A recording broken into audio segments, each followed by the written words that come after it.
Last month we gave WCW Road Wild a classic 1.5 out of 10. So this one's just, well, it's just got to be better, hasn't it?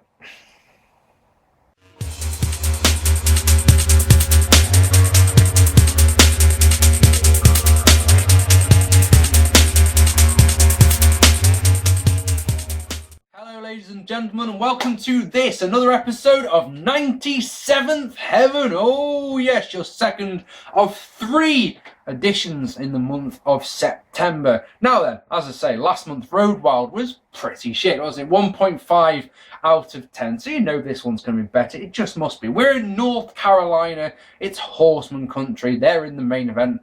I'm sure the people are going to be happy. There's 11,393 fans on hand. No excuses. We don't, any quiet matches will we not be tolerated, I suppose, is the best way to put it. Tonight, I finally get to review a War Games match. This is the first one of all the vids that I've done in 7 years on YouTube. I've never once reviewed a War Games match. A War Games match will be the main event of this show. Interestingly, no Hulk Hogan on this show.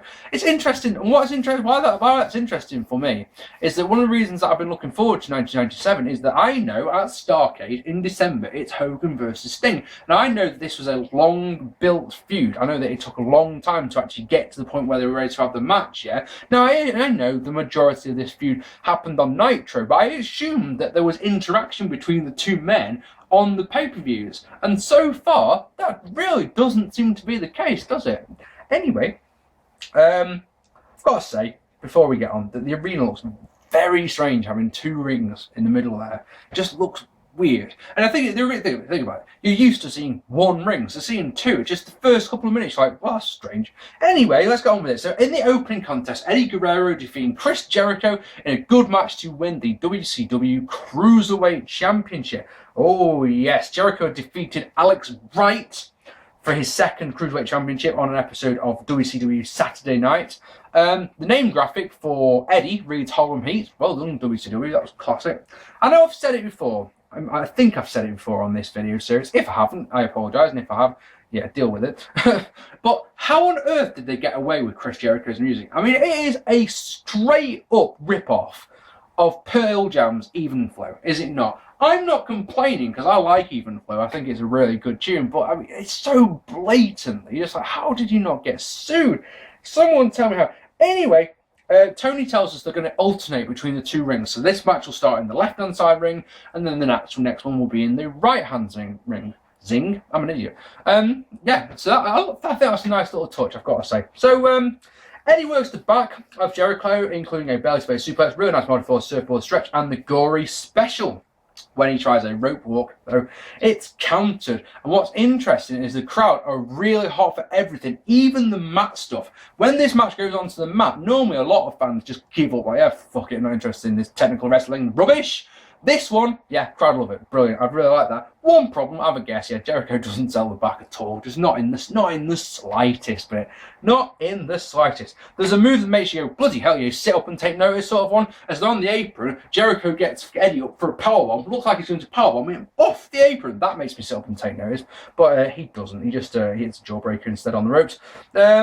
Jericho hits a massive German suplex against 2 power powerbomb. I was going to say power bombs then. I'm an idiot. 2 power bombs by Jericho. He basically puts Eddie up on the top turnbuckle. Looks like he's suplexing, but yeah, Eddie Guerrero changes his weight in midair, so he comes down on top of Jericho and hits the frog splash for the win. Let's get this, 17 minutes and 19 seconds. Oh my goodness me, this good length. Crowd were hot. Like this match, Jericho's selling hurt this one though, so I'm going to give it 3.5 stars. Maybe no, sorry. I'll tell a lie. It's 3 stars. It would have been 3.5 stars if it was. I mean, come on. If you were at the back with that amount of moves, I mean, I said 3 there. There was more, and then you completely notice that. I mean, there was not one time where it's all me back. Nothing at all. Next. Jeff Jarrett talks at WCW.com, which is lovely. And then the Steiner brothers defeated Harlem Heat in an alright match to become #1 contenders. Another number 1 contender match. No tag team title defense on this show, because why would there be? Come on. Many suplexes in this one from both teams, and as a suplex mark, I'm never going to complain about that one, obviously. And the crowd love them completely. Scott plays your Steiner in peril for quite a while. Booker goes for a side kick that's turned into a back suplex, though, by Scott. That's amazing. Gets the hot tag to Rick. Rick comes in, does all this stuff, and hits a truly awful-looking bulldog off the top rope. Just woeful. He gets two, but a German suplex / lariat combination get the win for the Steiners. The crowd were hot. The power moves were great. But it's one of those matches where it's like there's nothing in this one you've not seen before. 2 stars. Then Alex Wright defeating Ultimo Dragon in a good match to win the WCW TV Championship. What's going on here? This will be 3 good matches on the trot on a WCW show. I'm getting scared. What is the deal with the TV title? Because it surely shouldn't have. I might have said this one before. Again, I apologise if I have. Why is it being defended on a pay-per-view show? That doesn't make sense. Anyway, Dragon is very over with the crowd. When Wright puts a chin lock on, for example, massive Dragon chant goes up. Massive. I like this match, and you may be surprised about this one because it was full of chin locks and sleeper holds and things like that. And you may think to yourself, well, come on, Mark, you hate fucking chin locks. You always say fucking chin lock, puts a bloody chin lock on. This one, it makes sense. Storytelling wise, this makes a lot of sense. I think the Dragon is very fast, very agile. Let's go up top. Let's do all the crazy dives. We all know that. You put him on the mat in a chin lock, he can't do any of them. I think that works, personally. This match was very long, 18 minutes and 43 seconds this one goes. Tony Schiavone calls the TV title the most prestigious title in the world because he's an idiot. Dragon gets 2 off a lovely underhook suplex, and he hits a tiger suplex, which is one of my all-time favourite moves. Crowd starts to flag, though, which is a bit strange after this one. Matches back and forth, nice touches. Ultimo goes for the Dragon Sleeper twice. Both times, Wright counters it really quickly. And of course, once again, that in the storyline or in storytelling context is fantastic because it means that he's scouted the match. He scouted his opponent, so he knows that the Dragon's finishing move is the Dragon Suplex. He knows to expect it. He's learned how to counter it. Brilliant. That's fantastic. That's great storytelling right there. And a German suplex with a bridge gets the win for Alex Wright. Like I say, Dragon was a bit sloppy in the other game. I haven't mentioned that. But yeah, great storytelling. Storytelling that I can get behind and go, yep, like that one. That one must go 3 stars. Gene Mean shows the hotline. And it will be the hotline will have Arn Anderson on it. Now, this was a couple of weeks after the infamous 4 Horsemen parody on Nitro, which I'm sure you've all heard of. I don't need to tell you what happened in that. So it could be interesting.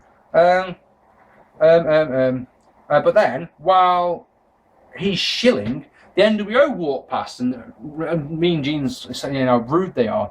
But then you hear beats, and it's Kurt Hennig getting beats, and Mean Gene goes text saying, we need to get some help here and all that. And then Jarrett defeats Dean Malenko in an okay match to become #1 contender to the United States Championship. Malenko looks like he straight up does not give a flying fuck about this match. It looks like he couldn't care less. Or he could care less, as you Americans say. Notice the difference. Jeff Jarrett works the leg in preparation for the figure 4, so I've got to give him credit for that.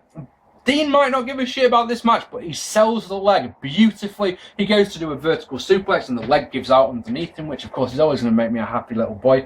After a good pin sequence, we get a figure 4, and that gets the win for Jeff Jarrett. Okay match, but there's a point here, and it's a big but it's all for nothing, because the #1 contendership match is meant to be set for Halloween Havoc, yeah? But before Halloween Havoc can get here, Jeff Jarrett jumped to the WWF, and he did the NWA angle. Yay, looking forward to that one next year. If I do a series in 1998, I can't wait to do that one. We get an NWO promo, they all talk. Conan on the mic is useless, isn't he? Fuck, he's useless. But the NWO have a plan for War Games, which is good. And then Wrath and Mortis defeated Meng and the Barbarian in an okay match. Meng and the Barbarian, of course, are the faces of fear. Oh yes. Massive bomb at the start gets 1 for Meng. Can you believe that shit? The thing about this match is, match like this is, for people like me who only ever watched WWF, yeah, when you saw Chris Kanyon, who of course was the man behind the Mortis character, you sat there going, what the fuck are you meant to be, you know? Like, it really was. Who better than Kanyon? Fuck off. What are you? What are you meant to be? Watching matches like this, though, you realise just what a talented guy he is. Or was, sorry, I do apologise. Rest in peace. He was. He bumps like a bandit, and every bump he takes looks fantastic, yeah? But then every move he does looks brilliant. He basically carried this match on his shoulders, and this match was good because of it. They hit a great looking powerbomb double team connect combo, Wrath and Mortis, that is. Mortis with a rocket dropper off the top, which looks great, as does an electric chair suplex double team move that looks really, really nice. Meng gets a double Tengen death grip on Mortis and their manager James Vandenberg, but Wrath comes in, hits a death penalty, which is a side slam for the win at 12:22. Another decent match. We're on a roll here. Every match so far has at least been watchable, you know. And you sat there. This is 5 matches in, going, am I missing something here? Did WCW have a new management or something? Is it because Hogan's not on the show? What is going on? Really, what is going on? But yeah, but enjoy that one. In the back, the Horseman cut a promo. Benoit's is terrible because he was awful on the mic. Flair's is fantastic. And then the inevitable happens as we start to go downhill. As the Giant defeated Scott Norton in a kind of match. 3 highlights in this one, yeah? Norton getting a stun gun and a belly-to-belly suplex, yeah? Which is impressive on a man the size of the Giant. The Giant, on his back, kips up, if you can believe that shit. Actually kips up and hits a choke slam. Gets the win in about 5 minutes. Crowd were hot. They went mental for the kip up. Absolutely straight up mental. But this match was... It can't cut a squash because Norton got some offense in, but there really wasn't anything to it. It was too short, if anything. On a night where every match has been long, this one was too short. And then, oh man, we get our one solitary dud, in my opinion, of the night. Now, some people may not agree with this one, but Lex Luger and DDP defeating Scott Hall and Randy Savage in a crap no disqualification match. It goes like this, yeah. Hall makes me laugh at the start. He does a test of strength with Luger. It's like, yeah, you're never, ever going to win that, are you? That's just not possible. Speaking of Luger, can I just ask, is Luger's book any good? Because I'm interested in reading it, but if it's how wonderful Jeebus Christ is, I'm genuinely not interested. But anyway, the match plods along, the crowd are hot, but there's nothing really special. I thought I heard an emergency vehicle then. We noticed 4 videos without one. No, it must have been here. Wishful thinking, maybe, isn't it? Yeah, basically Hall takes out one of the referees. Yeah, not really sure why. But then a second referee comes out to tend to the first referee. I'm sorry, I forget their names. And Hall takes him out as well. Now, Larry Zbyszko, the living legend, is on commentary, yeah? And he goes mental about this and just... I'm not having this. And he storms to the ring. And he stalls on the apron phrases while Hall's doing the come on then. And he's sat there, Larry's giving it out. Like, oh, this isn't good enough and you shouldn't do that. Eventually, and I say eventually because it feels like about 10 minutes of these two just jaw-jacking, yeah? Larry shoves it. Hall gets knocked down. Hall gets shoved. And Lex Luger rolls him up. And Larry Zbyszko, because he's now an official referee, I guess, counts the 1, 2, 3. And you're like, oh man, that was shit. That last 5 minutes or so was so rubbish, you wouldn't believe it. And any good work that was done in the match was completely undone by having such a shit finish. Oh, yes. Gene Mean shows a hotline where he can... look at this, yeah. If you ring up the hotline in an hour's time, you can get the results of the pay-per-view you're watching. Brilliant. And then, our main event of the evening is Team NWO, which is Kevin Nash, Six, Conan and Buff Bagwell defeating Team WCW, which is Ric Flair, Chris Benoit, Steve Mongo McMichael, and Kurt Hennig in a War Games match. So, the rules. Well, first off, fuck the rules. How many bumps do you reckon Kevin Nash are going to take, yeah? On my note, it says none at all. So, you tell me. The rules are like as simple as this. There's 2 rings, as I say. There's a fuck-off big cage surrounding the rings, okay? The 7 periods, I'm 31. First period, I'm 31, lasts 5 minutes, yeah? And at the end, the 2 wrestlers start in the first period. First period lasts 5 minutes, yeah? And then, at the end of the 5 minutes, all the other periods are 2 minutes. And at the end of the first 5 minutes, the referee will flip a coin. The winning team gets to add 1 man into the match. And then at the end of the second period, the one that lost the coin toss, yeah, their team brings in a man. So it basically goes 1-1, 1-1-1 until you've got all 8 men in the ring.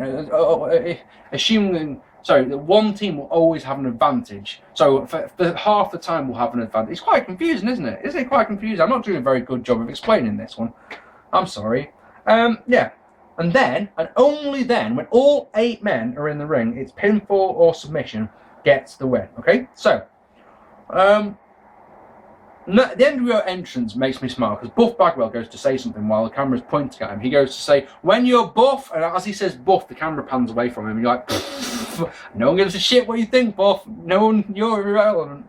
Anyway, Bagwell and Benoit start. Nothing of note happens at all. All you can say is that Benoit gets more of Bagwell. That's all you can say. The NWO win the coin toss, but that's obvious because as far as I know, in all the War Games to this point, the heels had always won the coin toss. It creates a better storyline. It would be a worse story if the babyfaces won the coin toss, wouldn't they? Because of course it's a 2-on-1 beatdown by the heels. Conan in, Benoit gets owned as you'd expect, takes a sweet DC from Conan. Mongo evens the score, nothing happens, 6 in, my god does he get beaten. That's awesome. I love it. I mean, the commentators love it, the crowd love it. I love it when Mongo launches him into the air and he bounces off the top of the cage. That's fantastic. What a great moment that is. And out comes Henning comes out. Remember him being beaten up earlier on the show? He comes out, got his arm in his sling, and then Flair gets in and Flair woos and beats up everyone as he can.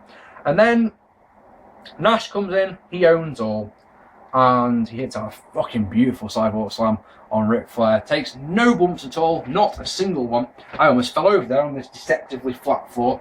And then Henning gets in. Now, if I was watching this match, bear in mind, I didn't watch WCW back in the day. This is the first time I'm watching this. I don't look at spoilers, I don't look at reviews, I don't go on Wikipedia to find out, I don't do anything like that. I just concentrate on watching the match, Incidentally, it is one. If you're wondering, about the times, if no one's ever asked me, but I'm just going to throw this one out there. The times I add in after I've finished watching the show, I leave it blank on the thing. So if it says at 17:13, that's from Wikipedia, all right? But I only check and insert the times after I found out all the results because I don't want it spoiled. If I've never seen this show before, I don't want it spoiled. So thank you to Seth Stadler on Facebook who told me what was going to happen at the end of the main event. Cheers for that one, Seth, you fucking prick.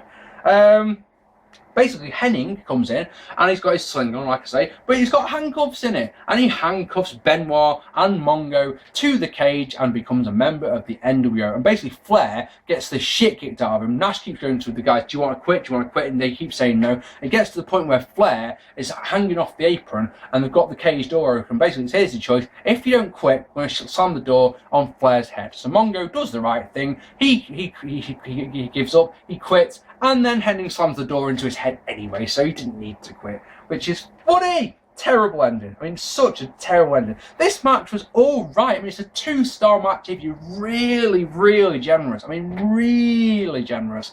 But yeah, that ending was shit. Because think about it, the NWO had done their parody of the Four Horsemen. Here you've got Team WCW, which is essentially the Four Horsemen, and they don't get their revenge. And here's the problem, the NWO always win. They always win. And I understand you've got to build up heels, but over a year since the NWO started out, and they're still kicking the shit out of everyone. They can do whatever they want because no one ever gets the revenge, and that's stupid. The thing is, though, on paper, on stars, this is the best WCW show I've ever seen. And that's commendable, isn't it? We're going to go for 7.5 out of 10 because we're feeling a very generous mood today. Definitely better than Ground Zero. And I enjoyed this show. The crowd were rabid for everything, which made a lot of difference, I think. And there was only that one dud. The Giant versus Scott Norton was a 1-star. Everything else was 2 stars at least, all right?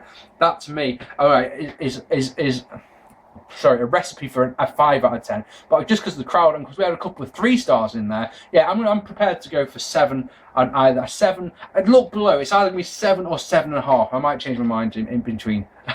Ladies and gentlemen, next up, I'm going to do One Night Only, which was a WWF show, which was over here in the United Kingdom. Now, anyone who's seen my reviews for a long, long time knows that every single WWF show ever on this side of the pond has been shit. So, yeah, that one could be good, couldn't it? That could be a fun review. Ladies and gentlemen, this has been 97th Heaven. I've been Mark P. Drop us a comment down below. Share this video, subscribe, hit like, all that jazz. I've been Mark P. As I've just said, take it easy, guys, and thank you so much for watching. Bye-bye.